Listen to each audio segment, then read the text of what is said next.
Welcome to the Weekend Sports Cars on the Marshall Pruitt Podcast, presented by Cooper Tires. Is that Graham Goodwin I hear in a conference room all to himself at Heathrow Airport? It is, and thank you very, very much, the lovely, lovely ladies in the lounge at Cathay Pacific. I'm on my way to Tokyo tonight via Hong Kong for reasons of economy and getting a half-decent seat and not cramp. But yeah, they've just put me into a nice quiet room without a squeaky chair, but with some lovely coffee. So I'm very happy for the next 90 minutes or so. Not duct taped to the wing. I am glad to see the profits of dailysportscar.com are up. So all profits, very good.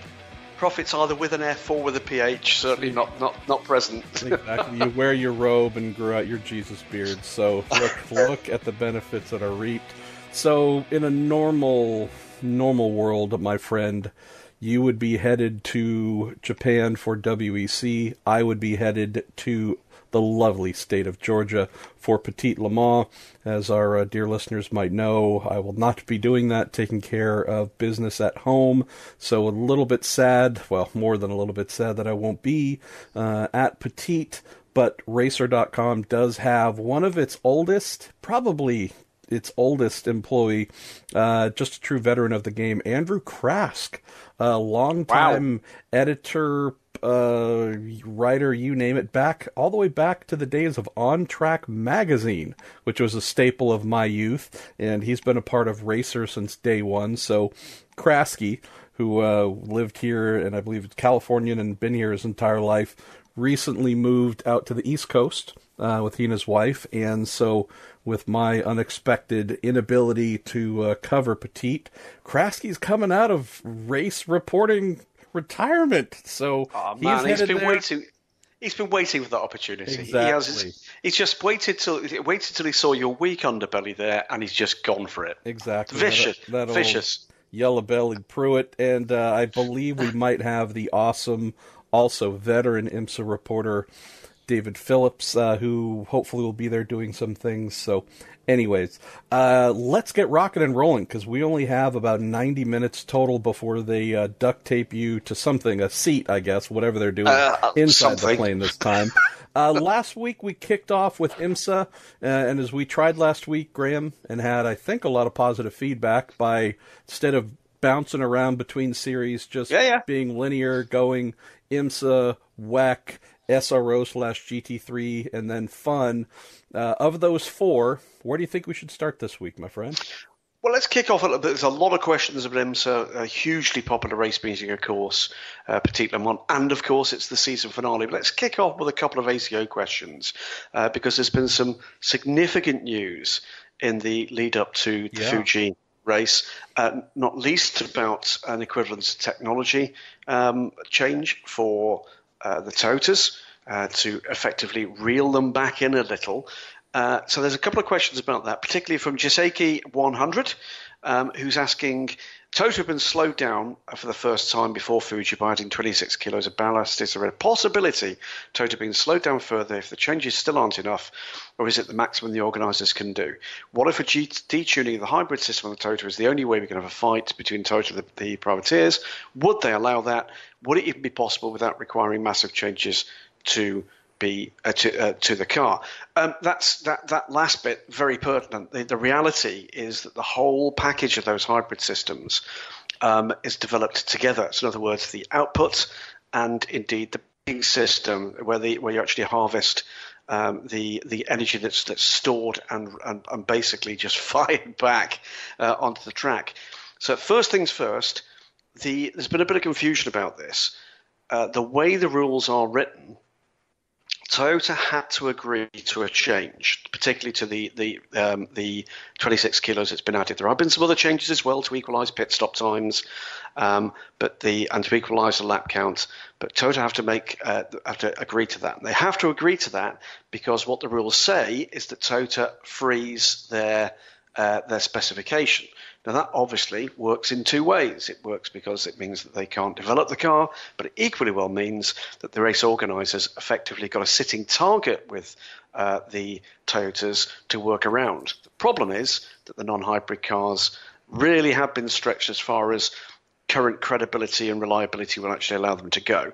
So it's to Toyota's credit that they've said yes. They apparently, reading a little earlier today, have made it pretty clear they won't be saying yes for Le Mans next year. But for the time being, I think a race earlier than I would have expected this decision to have come, they have said that they will allow that change to be made.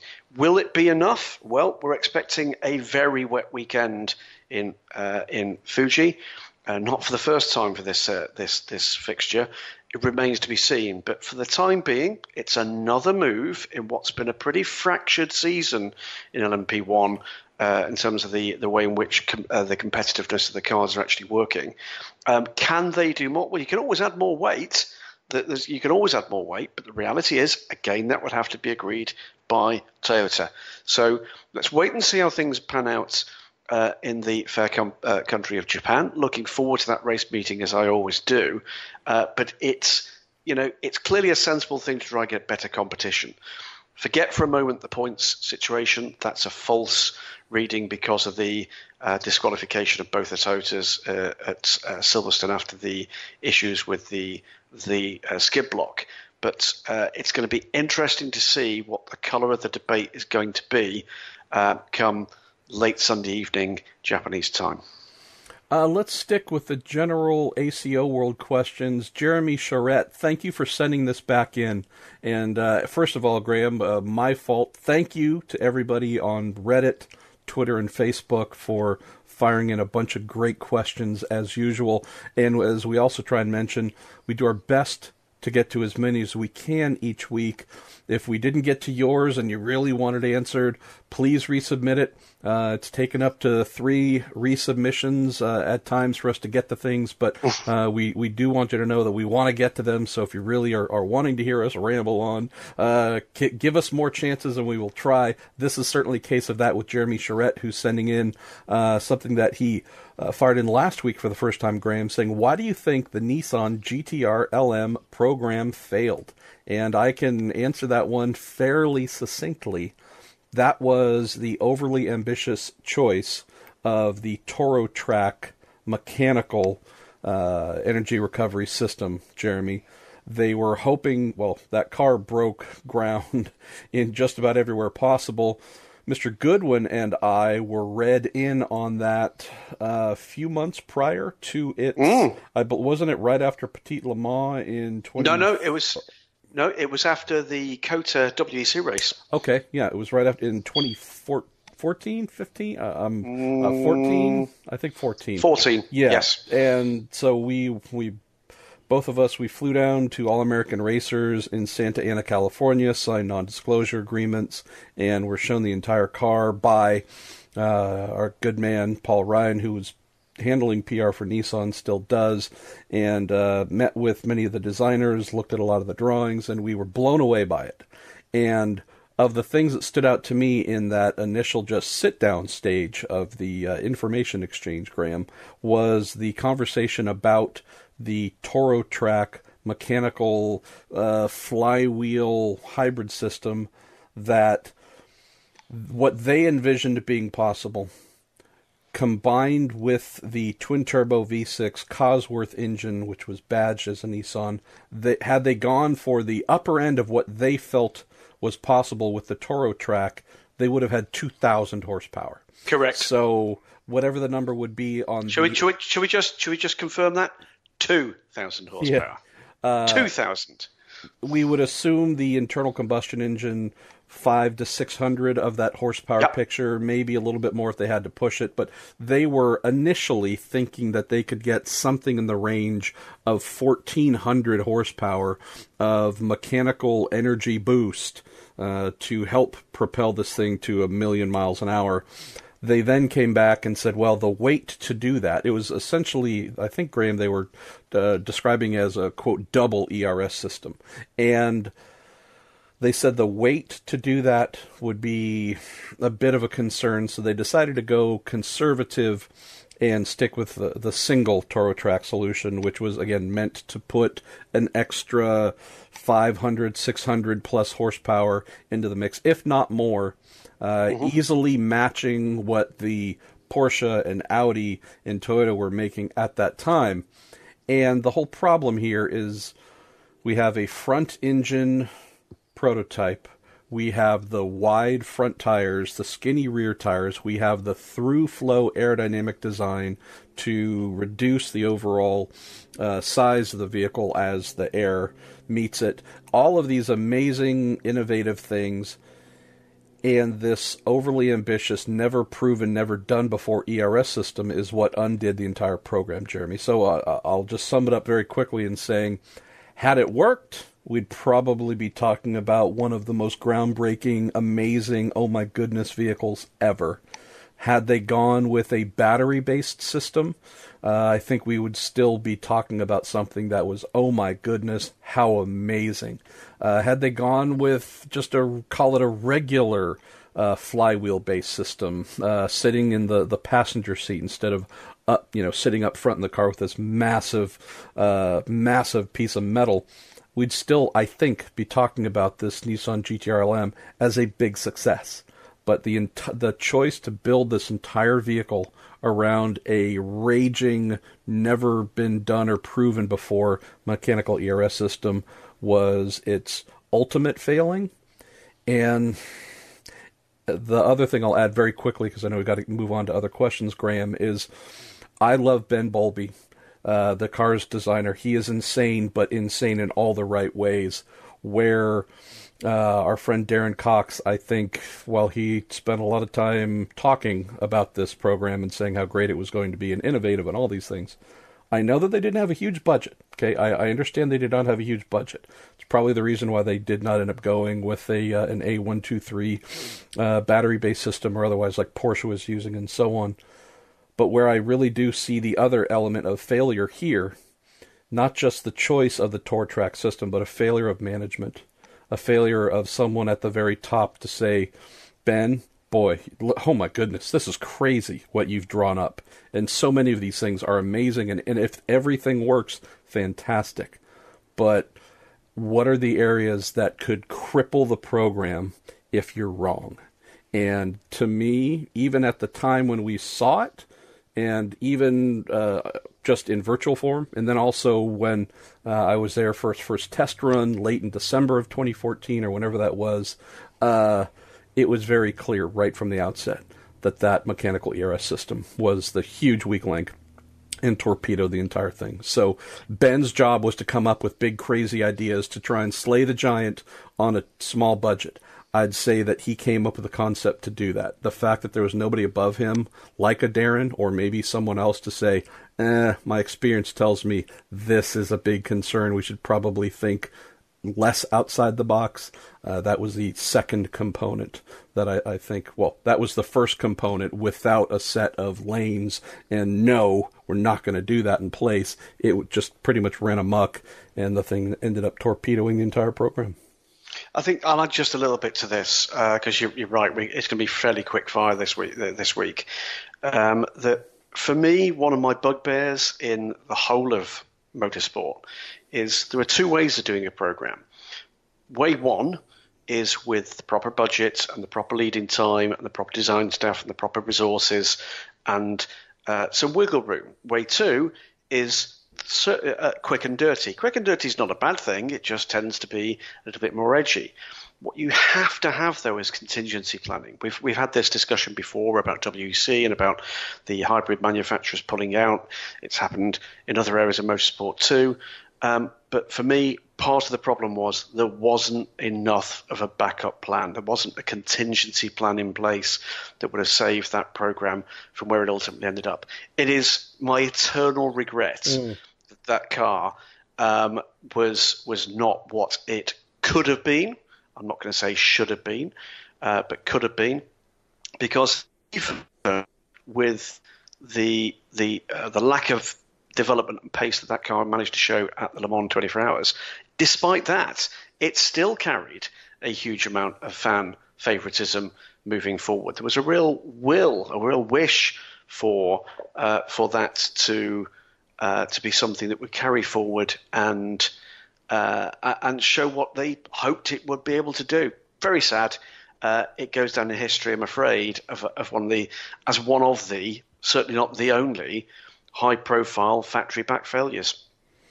Let's stick with another carryover from last week, sent in from our friend Kevin Perez Frederico. Says, I asked this last week, but we'll tweak the question.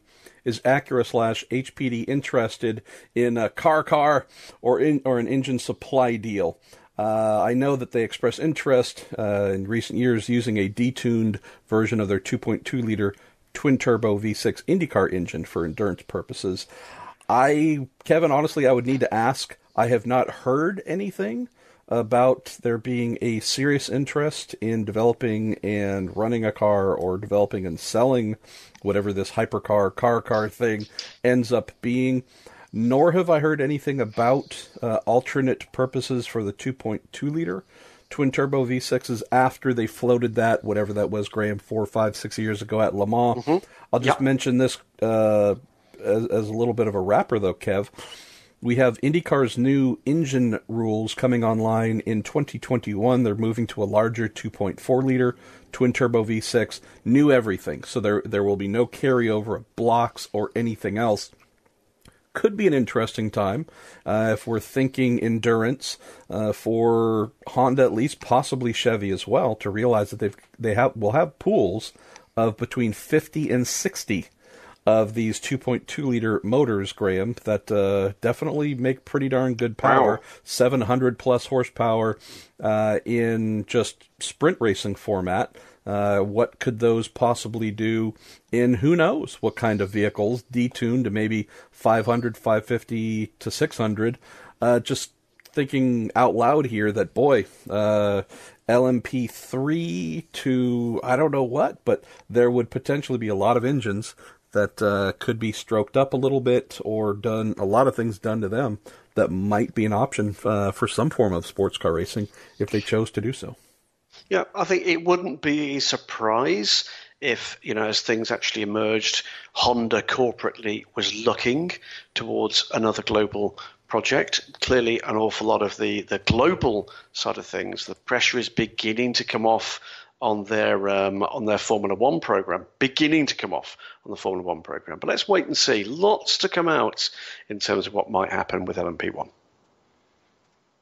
Should we take it into question? Well, let's try and get through the entire ACO WC section and then move on. Well, I'll tell you what. There's a couple of interesting ones David Faulkner, Asia Le Mans Series, asking might they include a race in Australia soon, perhaps at the Bend, this fantastic new track, be a great way to include local entries and bring a hallmark event to the track. I think Australia is on their radar.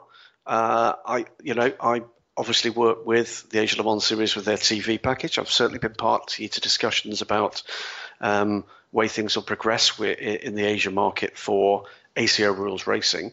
They're going to be doing, I think, a lot of careful stepping forward. Remains to be seen whether the proposed Australian LMP3 Championship will be able to get off the ground this year.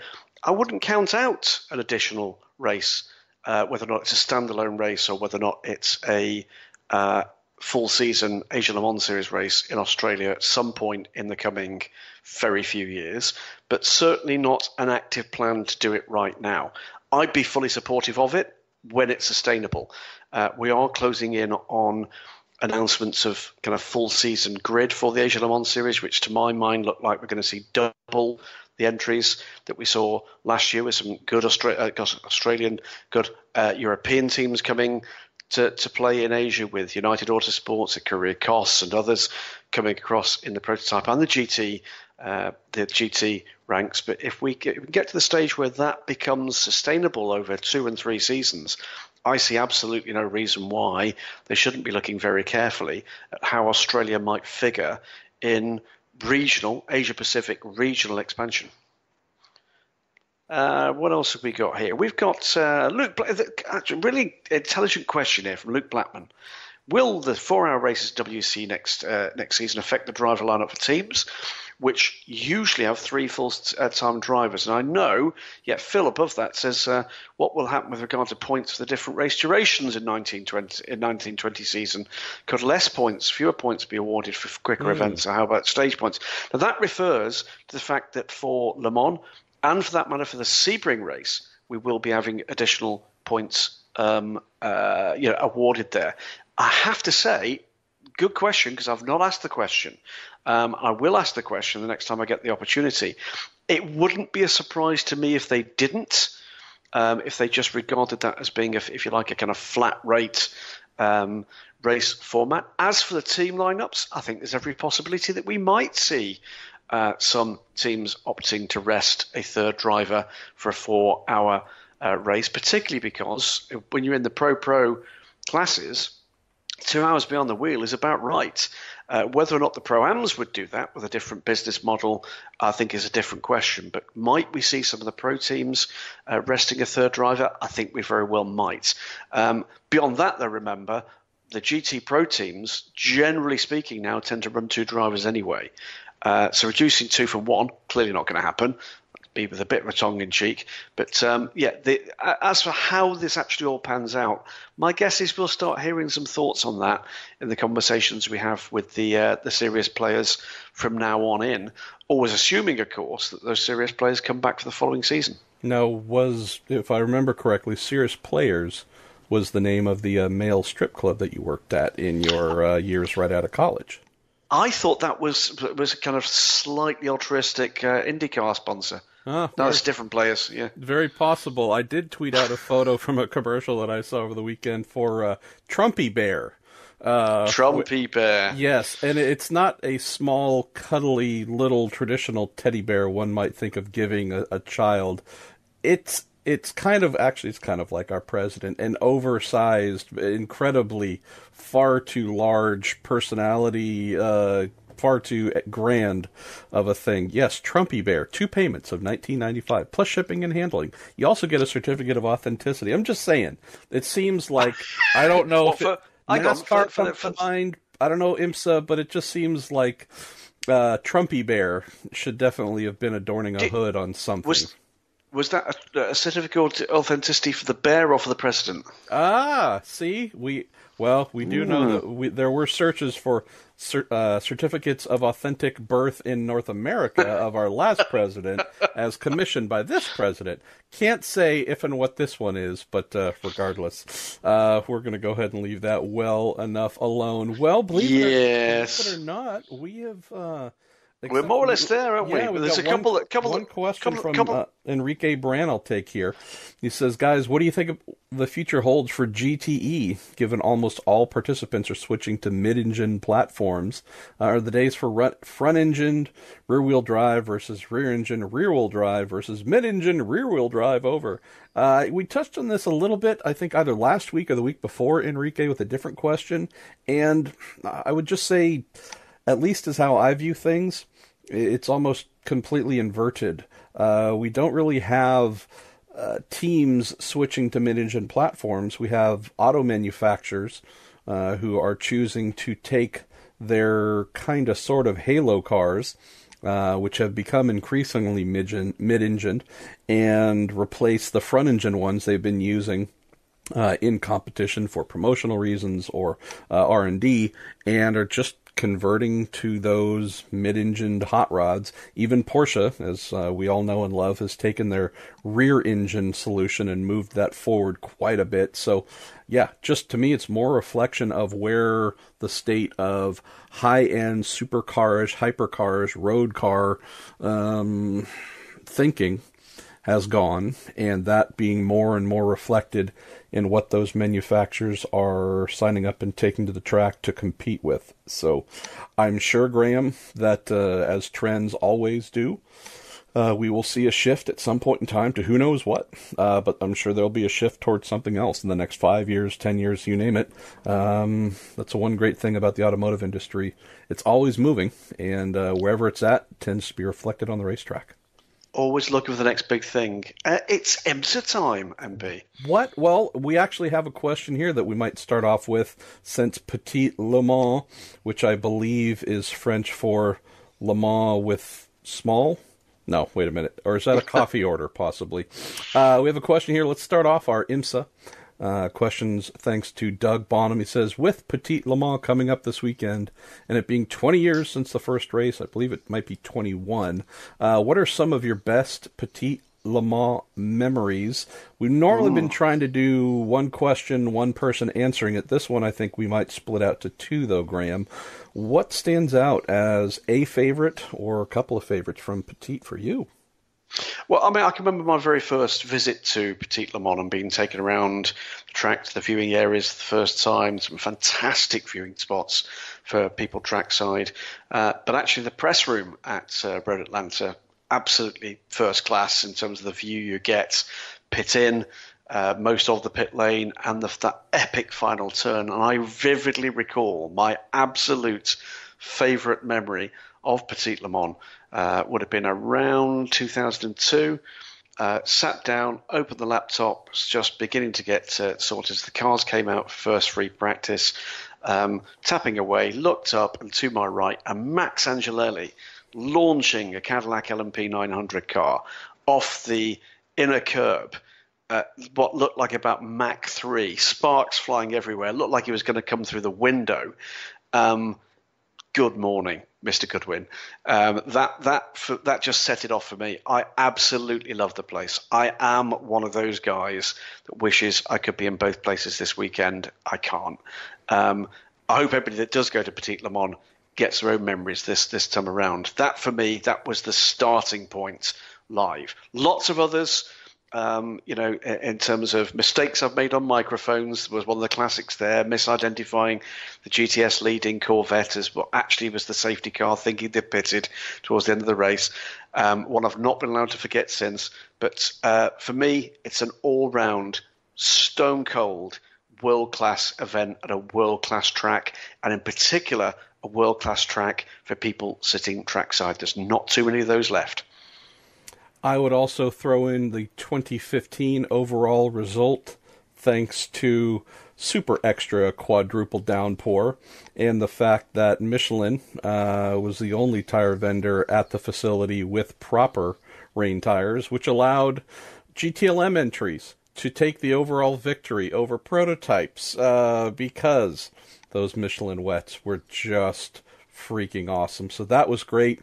I will, Doug, go back to my number one memory, and I guess there's also a little bit of a plug here. It's not meant to be that way, but it just works out that way.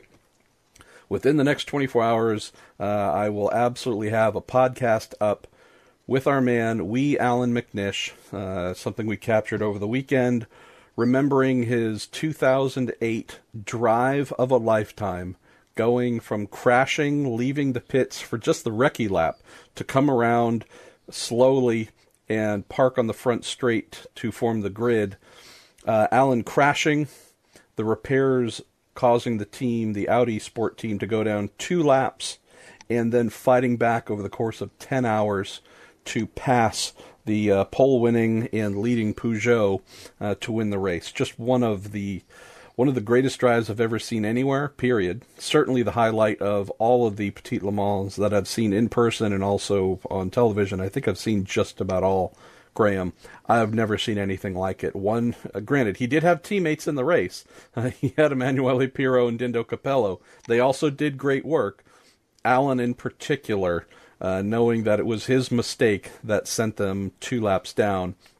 This was absolute drive of a lifetime. So Alan and I spent about an hour just waxing on about that. He had some hilarious tales to share and also some brilliant insights. And then I remembered, I had a little nugget in the back of my head, Graham, that back in 2008, when I was covering the ALMS full-time for Speed, and we're also doing it in partnership with ALMS, they would send me all of the in-car camera footage on DVDs after the race, plus the entire however long the race was broadcast as well. And so not too long after the race, I had 10 hours of in-car of Alan's drive and cut it down to all the major passes, split into 2 videos that last about a half hour long. And because I am staring at, no joke, let me count, 1, 2, 3, 4, 5, 6, 7, 8, 9, 10, 11, 12, 13 external hard drives connected to my laptop with just about everything I've ever done ever.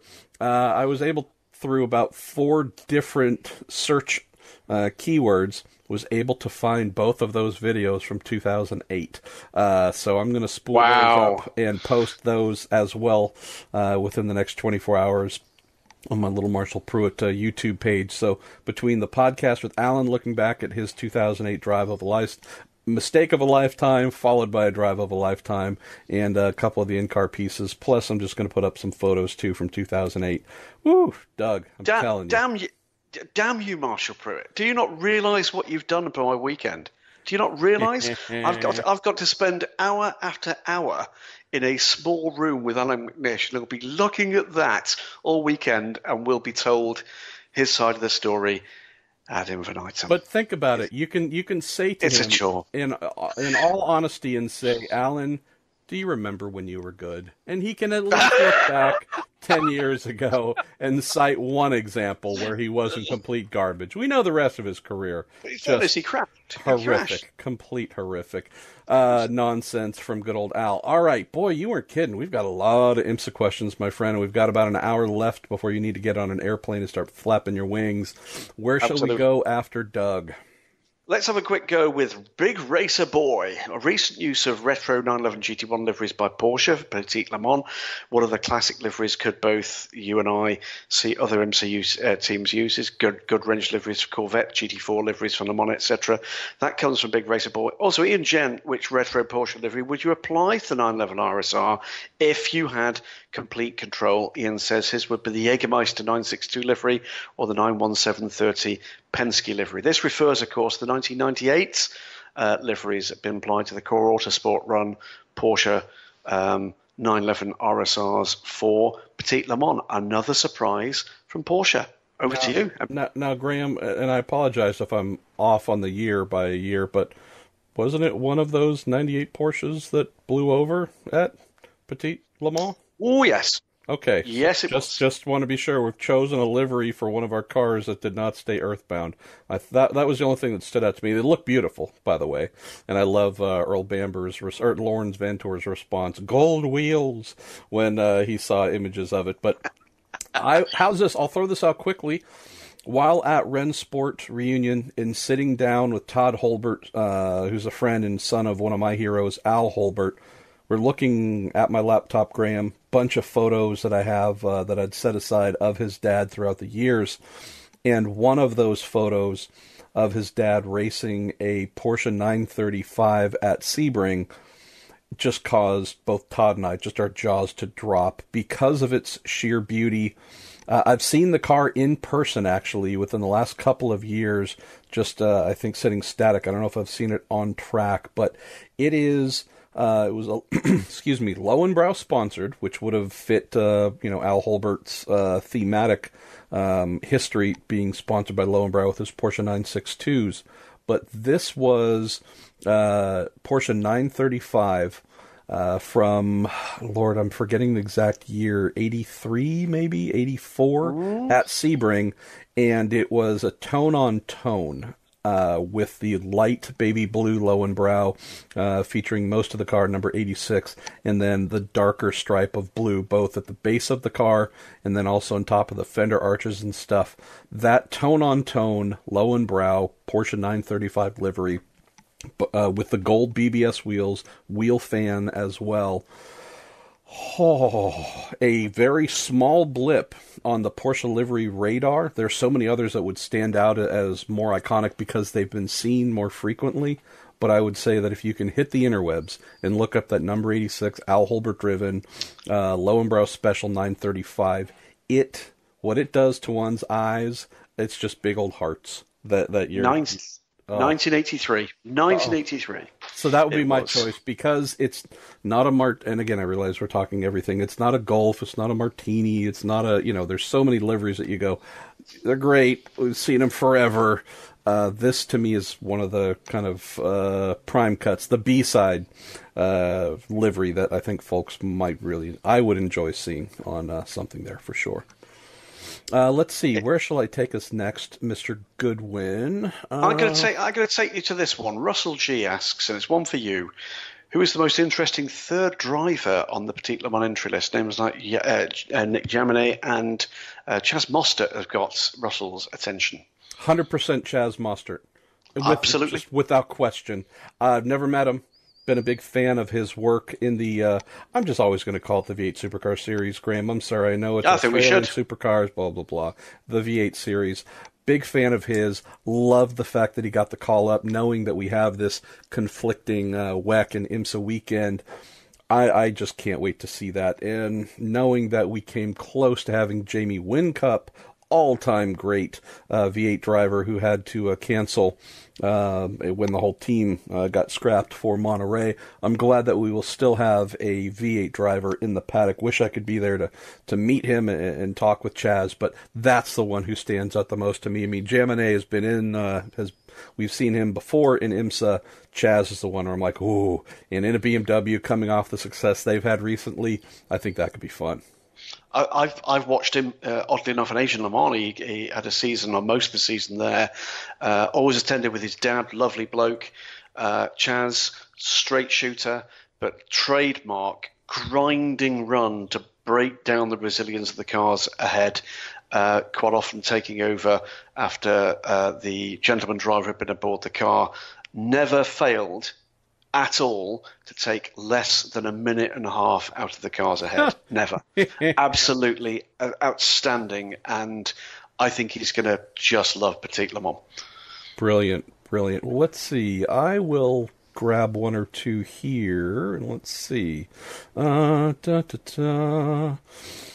Darth Fracas, that's a great name. I do love that name. Coming from Reddit. Silly question, really, but what are the odds Corvette can convince Kevin Magnussen to race with his dad at Daytona? Has there ever been a father-son pairing like that? We do know that Kevin was at Daytona. Was it last year for the Roar, I think? I believe it was last year at the Roar. Well, if it was this year, whether it was this year or last year, one of the two, Kevin was at the Roar. Super quiet, just there to check out things with his dad. I only learned about it months later when Yan told me about it. I was like, are you kidding me, man? You should have told me. I would have really pestered him.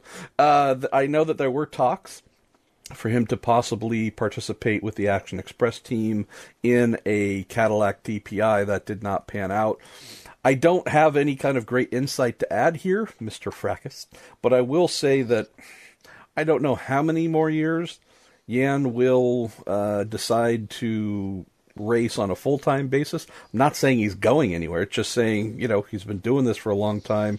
You're getting to that window where you might consider, are you coming close to saying farewell?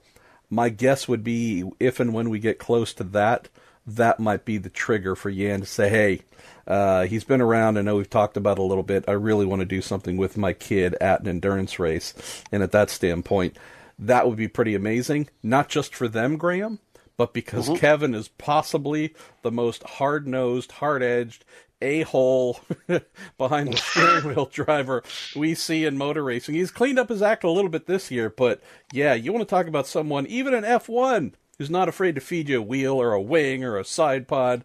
Imagine him having proper body work that can withstand that for 24 hours or 12 or 10.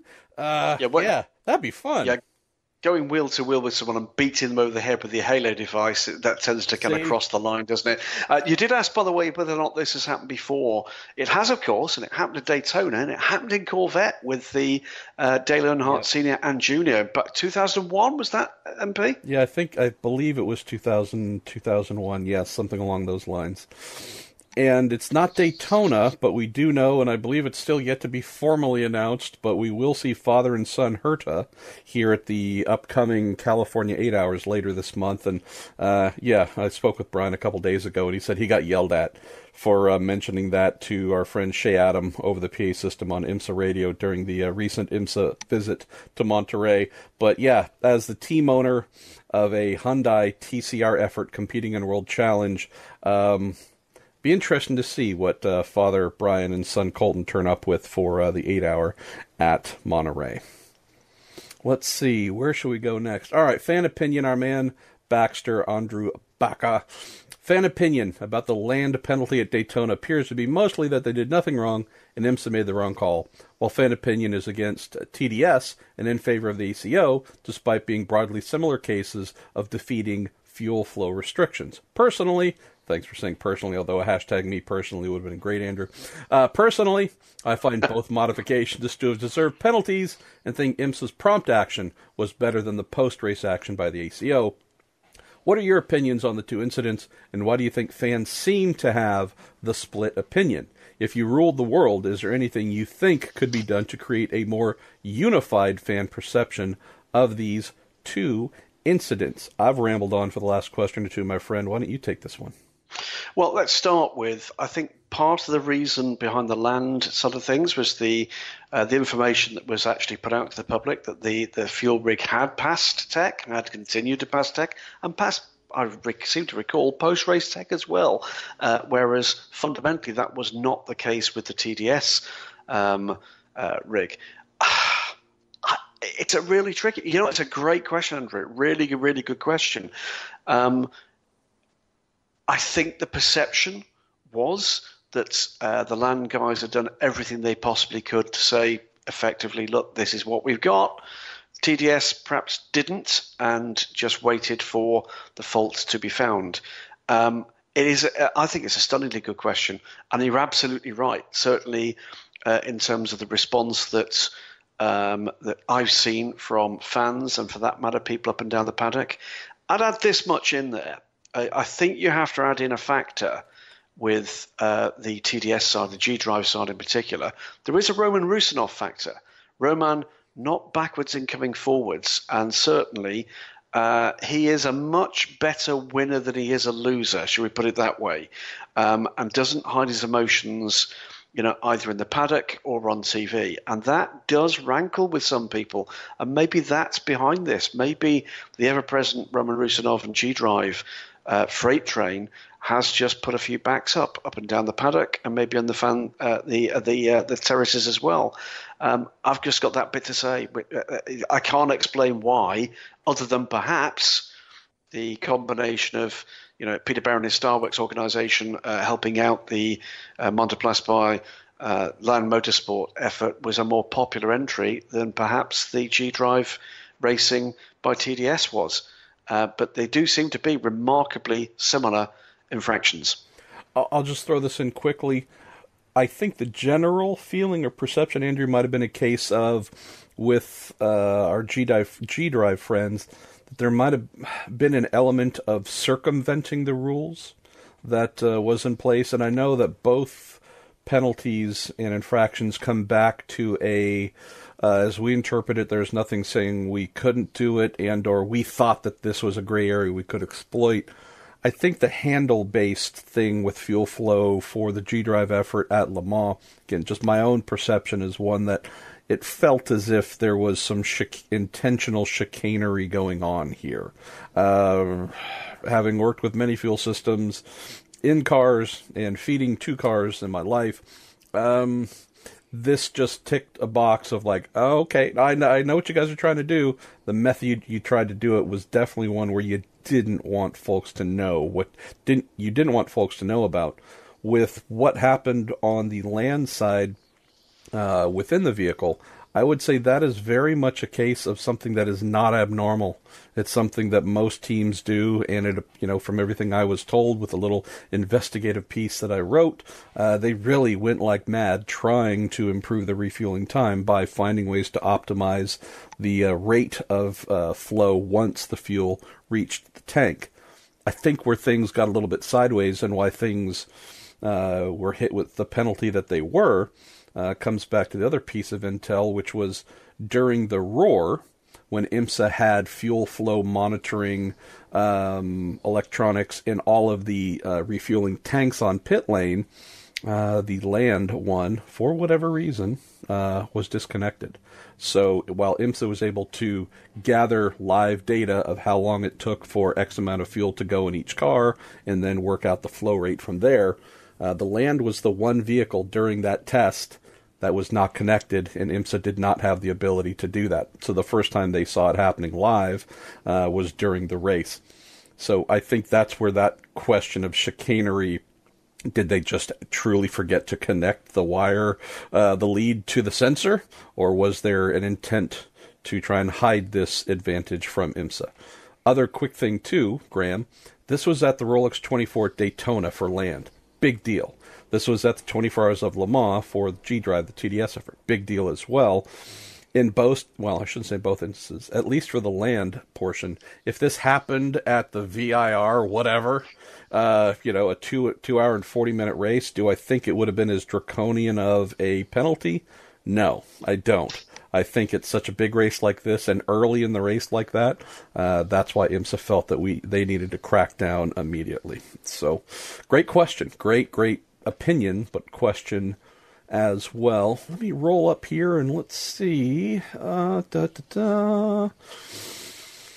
Let's see, where should we go? Matt Marklin, never being to Petit Le Mans, and that is Le Mans spelled Lemans. You need to separate the E and the M, Matt, and capitalize the M. What is the reason why that event is so well attended and enjoyed? I'd say that's really simple. Graham spoke about it in relaying his experiences there. It's a beautiful place. It's truly beautiful. You can walk or drive to most vantage points and see some pretty cool and amazing stuff happening. So it's park-like. It's beautiful. It's just fantastic from the racing side. It's also very much of a party. And most folks going there aren't just there to enjoy 10 hours of competition. It's because they also want to bring the barbecue, and they want to have a cookout, and they want to drink some beer, and they want to cheer their favorite cars and talk to folks walking by and having a little bit of fun. The spirit of Sebring and Green Park, not as crazy, but there's definitely that same kind of feel of, hey, it's a long enough race. It goes from day until night. We get fireworks, so we get all kinds of fun going on. Let's treat this like a real party here, not just a motor race. So I think, Matt, that's the reason why it's really become a destination for folks every year, early part of October. They know they need to get to Road Atlanta because they're going to have a heck of a lot of fun with cars and with friends. Let's see. I'm going to go to Alex Eichmiller next, Graham. With this being the end of the Continental era in IMSA, what impact do you think they have had on sports car racing in the U.S.? Where would we be if they hadn't sponsored the series for so long? Do you have a feel for that, at least from abroad, or do you want me to field this one? I'll give you a bit of it. I mean, I think the contribution of anybody that is putting sponsorship bucks into motorsport, particularly at that kind of level, and particularly at a point where, this was a great big unknown, the United Sports Car Championship, remember. I think they're to be congratulated for that. Whether or not their racing product was always the best, that's always going to be a question when you've got a spec tyre anywhere. But I think any company that puts in the headline effort to back a major race championship, particularly in a period of transition, deserves everybody's respect. That's all I've got to say about it. I'll throw this in. Was not always a big fan of Continental's approach. Very stuck in their ways. Also, a lot of ego. When we had the combined American Le Mans Series and Grand Am come together with Continental winning that tire bid, there's a lot of ego there. A lot of, hey, we're old school embedded with NASCAR. It's our way or the highway kind of thing. And I think that's softened over the years. And obviously they were involved prior with Grand Am. I think that there was a very positive change in general, their general approach and mindset. And once, again, this is my interpretation, I could be totally wrong, but I felt that once they relaxed a bit and realized that sports car racing, the real heart of it, and the real heart of what was coming in from the American Le Mans side, which they did not have in Grand Am, Graham, then they would not have experienced. Nobody loved Grand Am. There were some, I get that, but nobody showed up to the races. No one cared. It just wasn't a loved product. It might have been that mindset, that kind of battle mindset of like, okay, well, we're here and we've got to fight for everything, and, it's a hostile environment. I think it took them a little while to realize that so many of the American Le Mans series, entrants coming in, drivers, personalities, I think once they got a feel for what IMSA could be, and that it could be fun and warm, that to me is really in the last 2-3 years, maybe 4, around 2015 or so, I think, is really where I felt like Continental started not just giving a lot, but making a pretty serious impact. So to come back to, excuse me, to come back to directly to the question being posed here, I would say that Alex, I think once they warmed up and got a feel for what IMSA had to offer, they really did some great stuff. And I went from being someone who was not a fan, and I was an openly not a fan, to really being impressed by what they do. Alex, the areas where I really saw Continental then take some big strides, and I think do some impressive things, they started investing significantly in TV commercials. That had an impact, I think at least, had a pretty positive impact of linking their efforts in IMSA and sports car racing with national audiences. They also were developing tires that they very proudly said, hey, I forget the number, I think it was 5 drivers or 6 drivers, but, you know, it's Joao Barbosa, and it's this person, Oz Negri, and this person and that person. These are road tires we've actively developed at the racetrack with our, you know, pro-caliber IMSA drivers. I'd never seen anything like that before. Back in the day, granted, you know, Firestone, Goodyear, very tightly aligned with specific drivers, but this is many decades ago in terms of R&D alignment. That I thought was really impressive.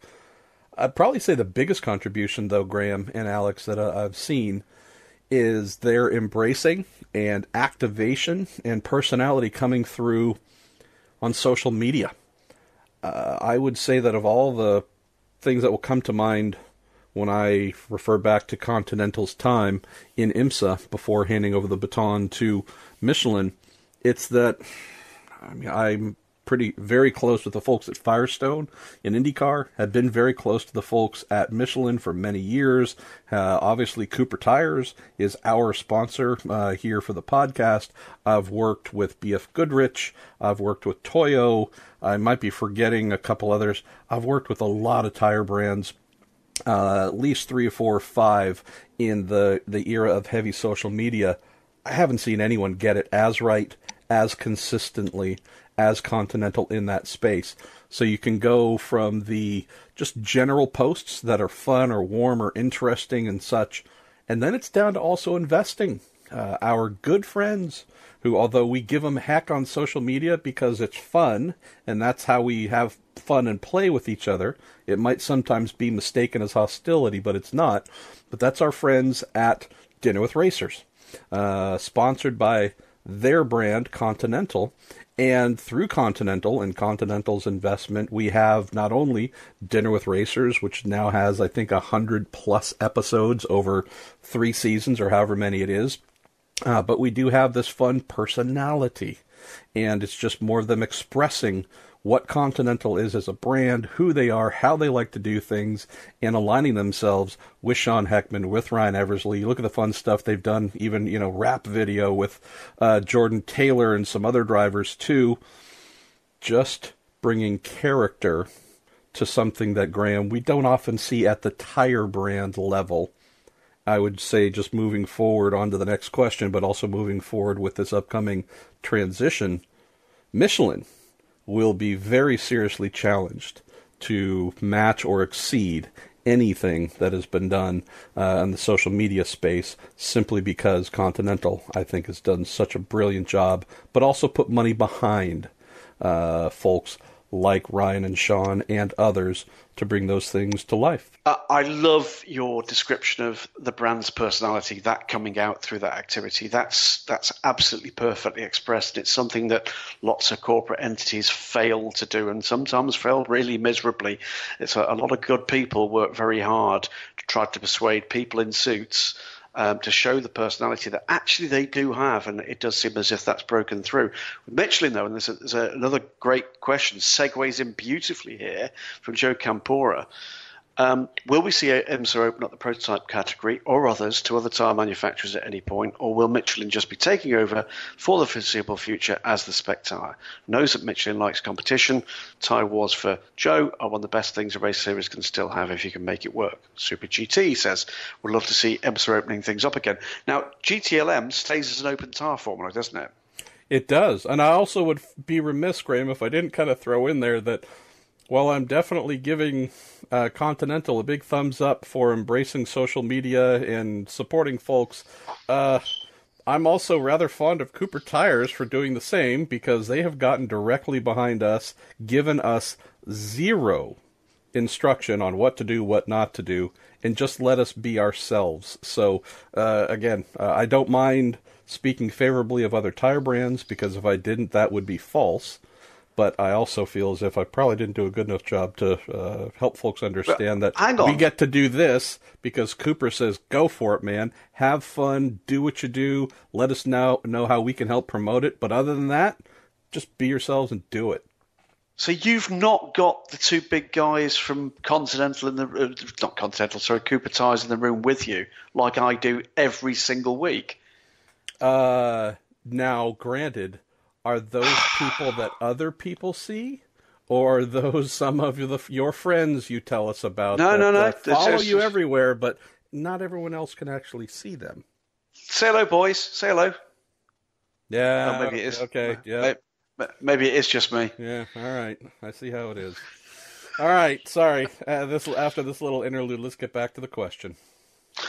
Michelin, will they open up the prototype formula? I don't think they will. And I don't think in their circumstances beyond that contract that actually they should, because that's not the purpose here, is it? The purpose for them is commercial activation, and I hope much wider activation. And talking to the Michelin guys at Sebring, and I'll have a lot more material on that come the end of this season, it's pretty obvious that this is a big commercial deal for them, and they plan on activating that investment, MP. I'm sure you've had the same conversations.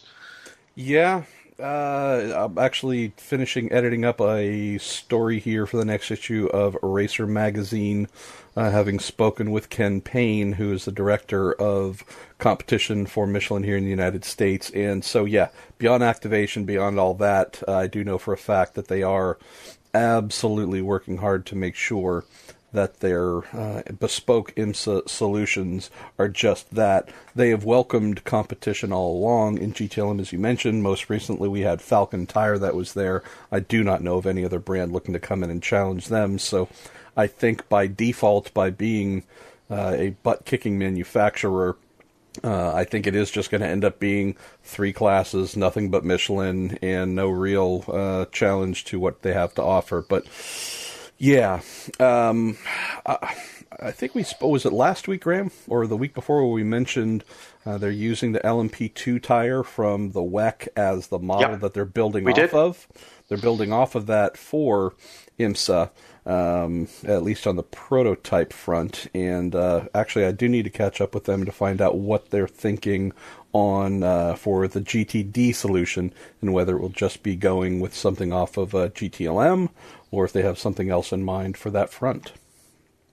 Yeah, absolutely. There's been no shortage of GT3 product with Michelin down through the years in various series this side of the pond, including Blancpain prior to Pirelli's move over to the sole tyre supplier. We did have a tyre battle in that series for a little wee while. That's gone away with a commercial decision.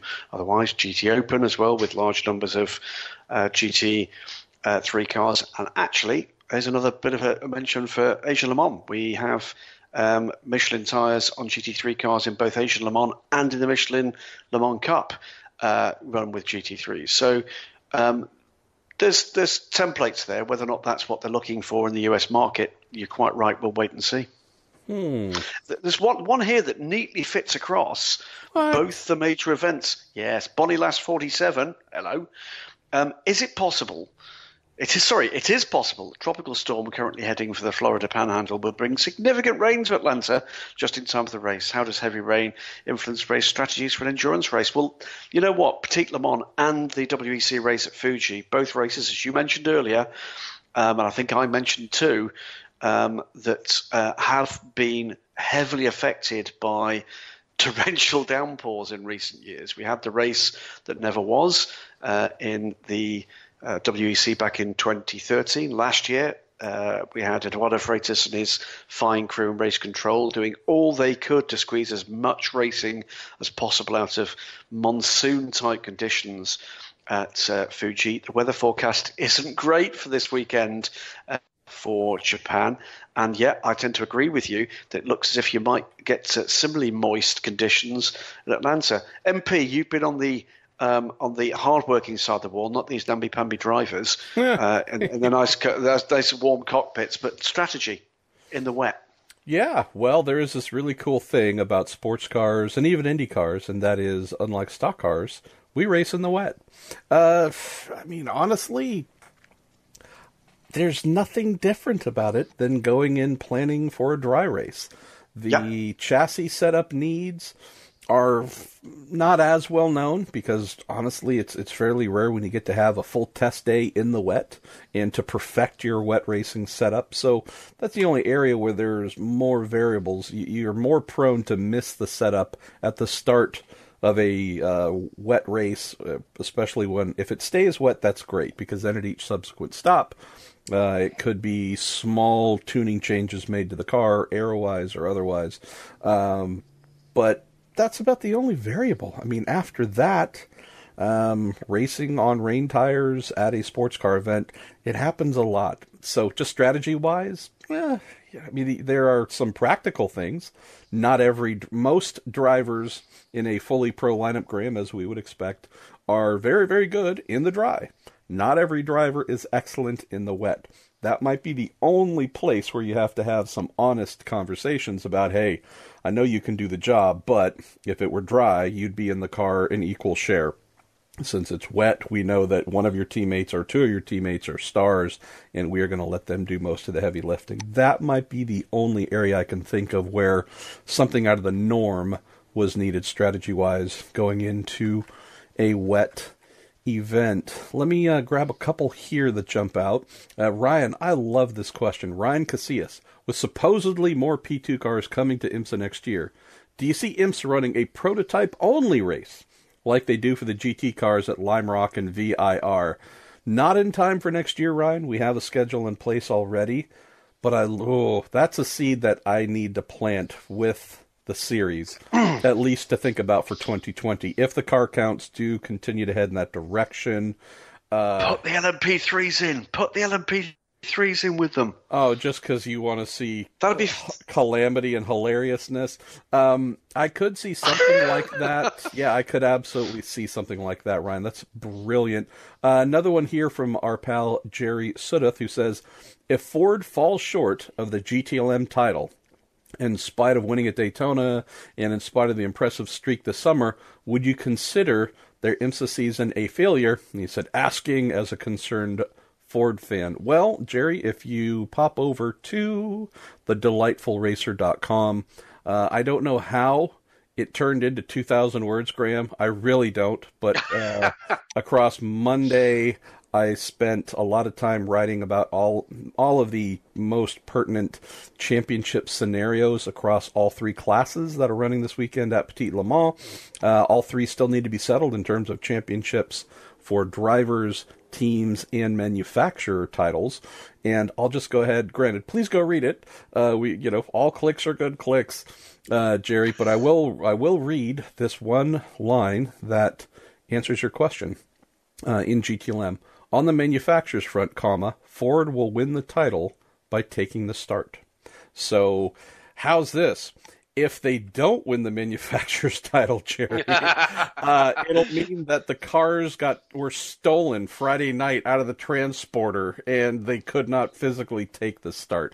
Other than that, provided a Ford GT rolls across the start-finish line with the green flag waving at the beginning of the race at 11:05 Eastern Saturday morning, it's a done deal. So Blue Oval manufacturer's champ just got across at start-finish line. Let's see, where shall we go? All right, let's take this one as well from Tom Pendergrass and realize that we've got about 25 minutes left, a real 25 minutes left, not a Pruitt 25 minutes left, which is about 3 hours. Thomas says... We'll take this one, and then we'll go into our general questions. I've got a couple I want to pull out from that. Absolutely. And stop pulling stuff out. You're at an airport. Goodwin. Absolutely. Come on, man. He says, do you think it's possible that having a severely tilted driver lineup actually helped the core Autosport team stay in the championship hunt?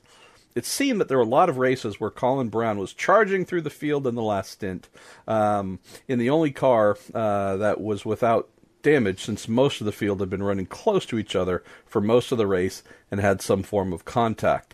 Having a slower driver start the race, keeping it out of most of the mayhem going on in the prototype class, again, seemed like it might have been an advantage. I hadn't really thought about that one, Thomas. At least my initial reaction would be no. Knowing that the majority of contact takes place when we have a faster car trying to take a corner and the slower car not seeing it, recognizing that pass is happening late, and or just trying to fight it off. Most of the stuff in terms of car-to-car contact takes place in a wedge-like scenario. There is your corner. The slower car that is ahead has started to turn in. The faster car tries to sneak in and get on the inside, whether it's left or right, at the apex and get by. And we usually see some sort of miscommunication happening there. I would say that in this instance, having John Bennett, who is very good for an amateur driver in a fast prototype, just staying clean, I would say he's done an excellent job this year, avoiding a lot of scenarios where things could have gone wrong. Then with Colin, I just look at the sheer number of passes he's had to make that might be categorized, Graham, as low risk or, oh my goodness, what is going on here? And getting through them cleanly. So maybe we put that down to Colin being very smart as well. We've also then seen that when he does get up to the prototypes and or gets in front, he runs, they've been able to run away due, by and large, not just talent, but BOP, Graham. So, if he were in a Cadillac, I think we would have seen a lot more contact this year, because there have been many, many races where the Cadillacs, for example, have been pegged back due to BOP, and they are truly just side by side, bristling and hitting and banging, if not themselves other cars, but essentially locked in similar real estate due to BOP.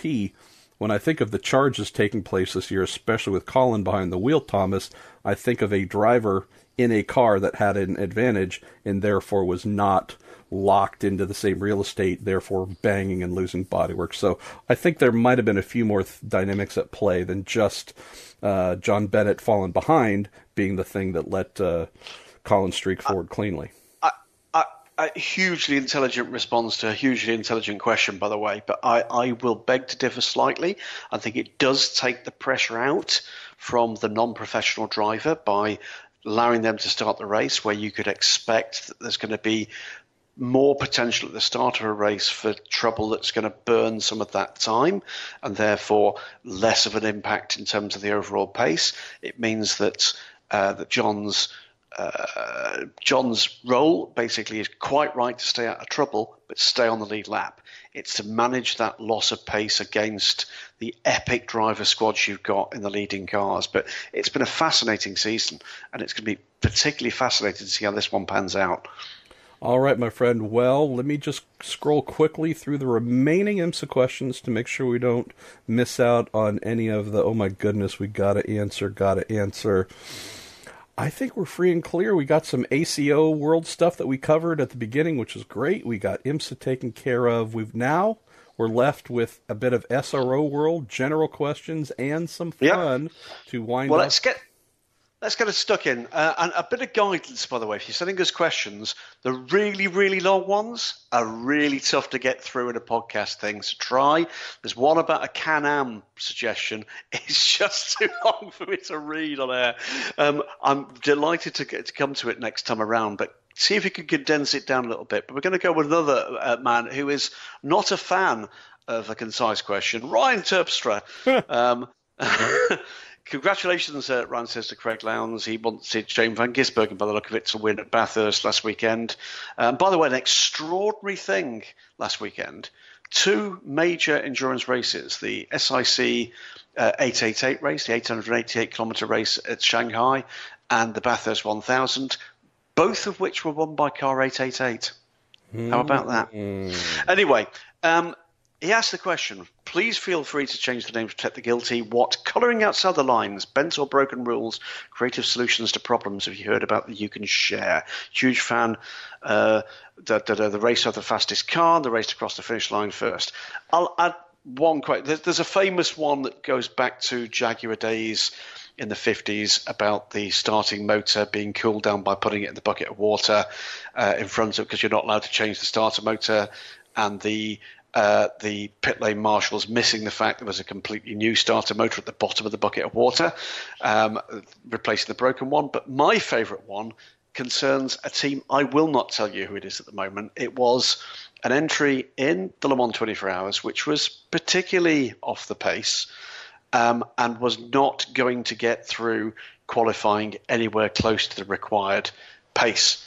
And somehow, in the dead of night, because of course we qualify through to midnight at Le Mans 24 Hours, in she comes with a lap time a full 7 seconds quicker than it had managed before, and more than squeaking in. Allegedly, by some means, that car either had the electronic device that triggers the timing beam outside the car, or had a duplicate, and that time was completed not by the car crossing the timing beam, but by a team member walking past it. Yes. That's the one for me. I know who it was. I know who told me that. They were involved with the team. I'm still yet to get a particularly good reason why that wasn't spotted elsewhere. But that's a thing, and that has happened in relatively recent time. So that's the one for me, MP. I don't know if you've got any to mind. Oh, yeah. Well, I can add to that, and if you read the great book about March engineering, there's a wonderful tale that's almost identical to that. It might have actually been the inspiration for it. Back in the 70s, in terms of timing and scoring, they would use a light beam in a car, breaking that light beam, and using that as the method to monitor lap times. And there was still a bit of a manual intervention of, let's say car number 1 went by and broke the beam. That would produce a timestamp. The person in timing and scoring would write down as car number 1. Car number 1 would come back through again, break the light beam. They would write that down. Car number 1 again. There's your actual lap time. The time from when it broke the beam the first time to it broke the beam the second time, and so on. So it's just a case of logging, breaking the light beam with the car that did it, etc., etc. Well, the March team had figured that out, and it didn't have to be a car that broke the beam. So they got caught eventually, but what they would do is they would have their signboard person stand out on the pit wall right next to that light beam.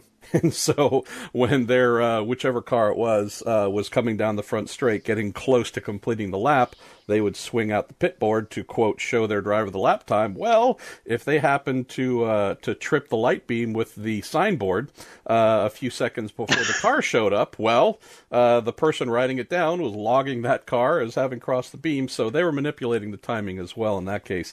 The one that stands out to me in sports cars, and I only learned about this a couple years ago, if we think back to the highly underwhelming, underperforming Jaguar American Le Mans Series GT2 effort that also went over to France to compete at the 24 Hours of Le Mans, that team, which was facilitated by a certain team that is now running a team in GTD, they seem to take some good money from Jaguar. Didn't necessarily produce the performance that was expected until they came up with a great way to manipulate opening the back of the airbox.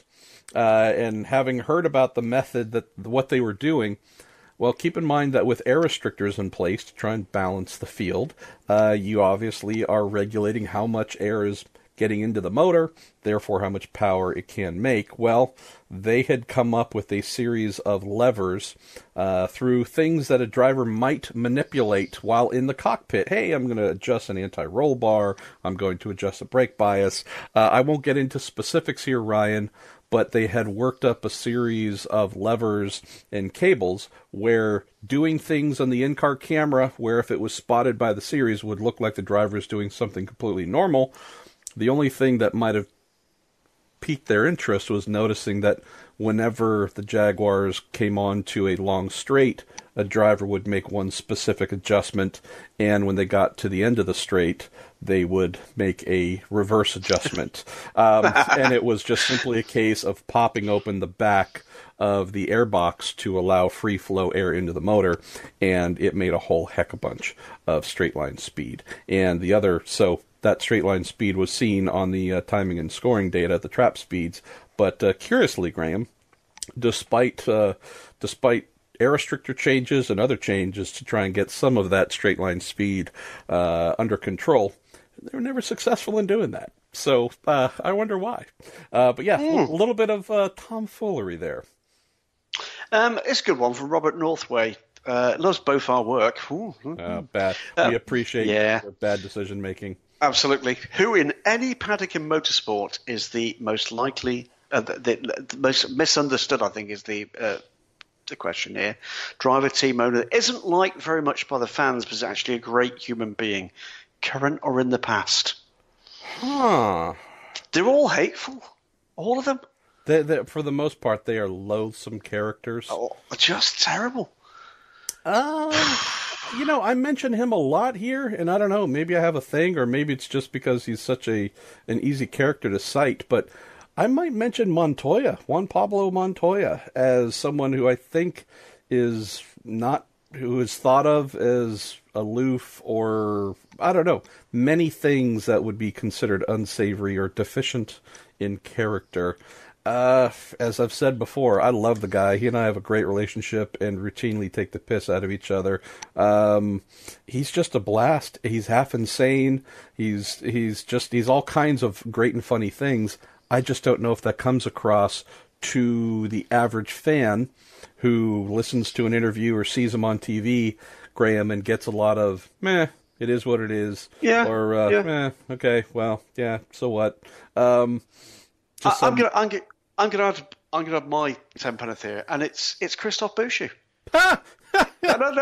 Christophe, people don't like him enough. No. Okay. People have the opinion that Christophe is loathsome, opinionated, arrogant, and it's all true. Okay. I mean, there's accuracy and truth in reporting right there. I'm trying to think who else. Let's see. Probably, I'd throw Peter Barron in there. You mentioned him earlier. Peter Barron might be someone that many people don't get. Wayne Taylor's probably one of them, and I'm just picking from North America here. Some folks who have whatever reputations attached to them. Well, here's one that for many years got really horrible kind of fan reaction. That was Wolfgang Ulrich. Wolfgang was horribly misunderstood for very many years because there's that Teutonic, Germanic kind of controlled approach, but a stunning human being, Wolfgang Ulrich, but wasn't necessarily, for many, until quite recently, in fact, was not a fan favorite at all. It was only, I think, once you got to the days of Peugeot stepping up and actually being able to show that sporting side of his character, which frankly wasn't always that necessary. He was pounding various, privateer efforts into the tarmac. But the reality, when you compared it with the kind of the up and coming, we're coming to take you on attitude from Peugeot, was that you saw the best of him. And that was, for me, that was a turnaround in terms of the public persona. I'd throw Chip Ganassi in there as well. He might have the greatest stigma attached to him, just as being very misunderstood. He's not the warmest person in the world at all times, externally, but you speak with folks that work with him directly, and for the most part, they absolutely love him. So that he might fit that. Might fit that as well. Let's take one here from Steve Kowalczyk. Disney calls to offer you guys roles as racing journalists in the next Cars movie. What kind of car do you want to be? And what kind of car do you think they would make you? Minivan. But what kind? What kind? It'd be a Ford. Oh, okay. It'd be a Ford, but it would be a well-spec'd Ford. Like the old F1 Eurovan kind of silhouette thing, or what are you thinking? I think for me, I'm a very analog sort of person. Very analog. So it'd be something. Yeah. See, no, I mean it's. Go for it. No, I was going to say, in my mind, I'd like to think I'm a 1965 Lotus Elan. I know that I'm not. So I would probably say, Steve, a 1986 Saab 9000 Turbo. Ooh, I had one of those. Yeah, well, I'm the son of a Saab mechanic. Well, British and Swedish specialist, but the latter years of my dad's life, Park Road Saab service was the family business. It's large and cavernous, so that fits me. It also set endurance records back when it was launched for, I think it was 24 straight hours or whatever. I forget how many miles it went, but just keeps going. Got a bit of power behind it. Not the fastest thing in the world, but, got a little bit of muscle. Big, can carry a lot of things. It's also something I'm usually laden down with 100 pounds of crap out in the field. So I think a Saab 9000 Turbo, plus I could work on myself. I could do all my own maintenance, having done it back in the day. So that would be me. It'd be the saddest character, Steve, as well. But we'll go with MP as the Saab 9000 Turbo. All right, Graham Goodwin, we're down to about 7 or 8 minutes. I'm going to, since you're the one having to duct tape yourself to a plane, I'm going to let you pick the final ones to close us out. Let's go with James Counter. What is the most hilarious crash near miss you've seen? I'm still laughing at Super GT leaders tripping over the Prius intervention vehicle on the racing line through a chicane under green flag last time out. I don't tend to find them funny. At times afterwards, when the dust has settled, there are those moments. I'm thinking here about Thomas Enger at Paul Ricard with the effective shakedown test on the very early Loader Aston Martins and writing the car off on its first flying lap, and then being forced by the team to come to a formal dinner that evening where he thought he was going to be fired. He was horribly bruised and uncomfortable in every single way. I've still got a scrap of Gulf liveried carbon fiber on my desk from that incident, and it was just Thomas being Thomas, an extraordinary individual. Lovely, lovely guy. And it was just the torture that David Richards and George Howard Chapel put him through to effectively punish him for that misdemeanor was sort of wryly amusing. And I've laughed about it with Thomas since then. We've had, we think, a brand new Lister Storm GT1 written off by being rolled at Brands Hatch by its owner on its first lap ever. Didn't complete the first lap ever. A guy by the name of Jake Ulrich got it wrong coming through clearways and barrel rolled the damn thing into the gravel trap and wrote the car off.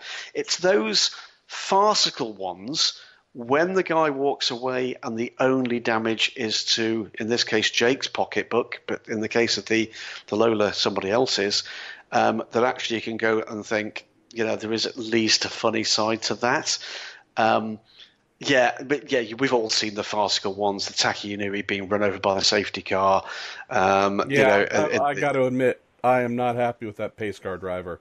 Only did half the job. Didn't reverse back over him, you mean? No, that guy but it's things like, it's the farce when we had a year in British GT where I was covering the thing for the full season. I think I'm right that in the first 7 races, we had safety car intervention the first 7 races, and not once did they pick up the leader. Not once. And it just got to the point where it was just laugh out loud funny at their inability to do so. So, yeah, it's the human factor comes into these things. But for me, as long as no one's hurt, and as long as actually, I've been tortured by others about my own inadequacies many, many times, and I will tell you right now, I do have a bit of a reputation for being a bit of a mickey taker in those circumstances, and I usually get away with it without getting punched in the face.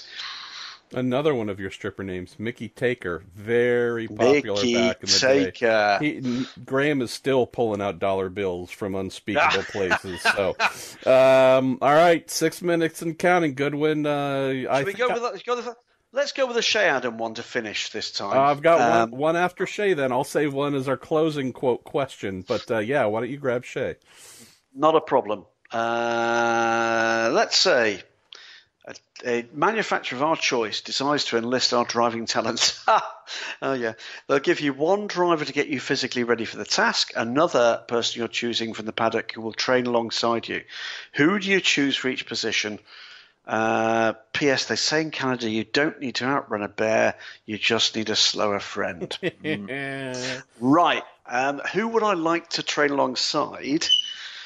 And who would get me physically ready for the task? You're going to need somebody that's got a sense of humour, I think, from my point of view. I want someone who's focused. I'm thinking Alex Brundle. Alex has got that focus that I like. He's got good humour to go with it. To train alongside me, someone who's going to make me look good. Really, really good. So it's going to have to be some dog slow gentleman driver. No names, no pack drill. Dog slow gentleman driver. Alex the Terrier Brundle. I like that one. Let's see. To train me, I've actually been thinking about this for a while. I just need to make the call. I need to call Jim Leo, who runs Pit Fit in Indianapolis, which has become really the preeminent driver, even pit crew training facility. I think Jim would whip me into a better shape than the shape I'm in right now. Training partner, I don't know about that. I'm just trying to think of the slower friend analogy here. I'll just go back to 2008 at the Bedford Aerodrome with Aston Martin, where it was myself, John Hindhaugh, and Sam Collins in GT4 Aston Martin Vantages, and we had a little race or timed attack type thing, and Hindy, who was somewhat humble about it, was second. Sam, who had been talking all kinds of mad nonsense about his Formula V driving days and how good he was a solid third. So I would say that it would probably be my man Steamship Collins, good old Sam Collins of Race Car Engineering. Anything involving going back up against Sam, even in my current more portly state, I'm confident that I could wax him like I did the last time. So that would be my choice, just because making Sam cringe, it's a delight. Oh, it's fun.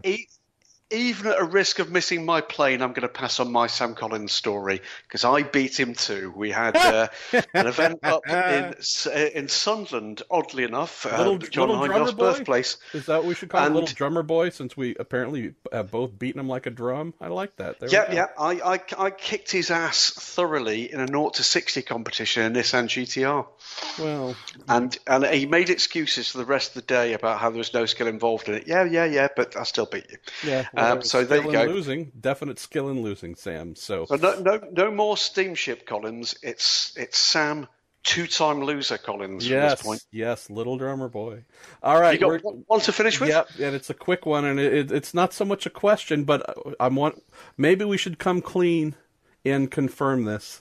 This comes in from Lance Snyder, and Lance, I would just say that your sources are impeccable. I heard Zach Brown was going to be running Fernando Alonso in a B-Spec car at the SCCA runoffs at VIR next year, using water as coolant collected from the hydrogen LMP exhausts. Is this true? Breaking exclusive scoop. Hashtag breaking exclusive scoop. Lance Snyder, you are correct. You heard it here first on Marshall Pruitt and Graham Goodwin's Sports Car 342. That Zach Brown is running Fernando Alonso in a 97 horsepower Mazda 12 in the SEC runoffs at VIR using hydrogen collected, water collected from the exhaust of hydrogen LMP2s. So if you want to check out all of our further #breaking exclusive scoops at Marshall Pruitt and Graham Goodwin's sportscar342.com, that is where you can get all. Well, the sound you can hear in the background is me packing away the cables. I am running, and we'll be back with you next week after Petit Le Mans is done and Fuji is done, and hopefully around the normal sort of time for this. I'll be on my way back overnight Monday from Fuji, and by then the dust will have settled, the rain will have drained, we hope, and we can be back for another, we hope, 90 minutes of fun and games. Keep sending those questions in. The couple of you, and you know who you are, who sent us in questions that wouldn't fit neatly onto a sheet of A4 paper, think about how that might actually be just condensed just a little, and we will get to them. This shorter format for the moment, for reasons we all know about, it makes it difficult to get the longer ones in. For now, I'm going to run, and you can wrap it up, MP. Yes, and next week, the first person to send in a question using haiku will have it read first. Okay, I'm Marshall Pruitt. That is Graham Goodwin. Thank you for listening to The Week in Sports Cars on this little podcast presented by Cooper Tires.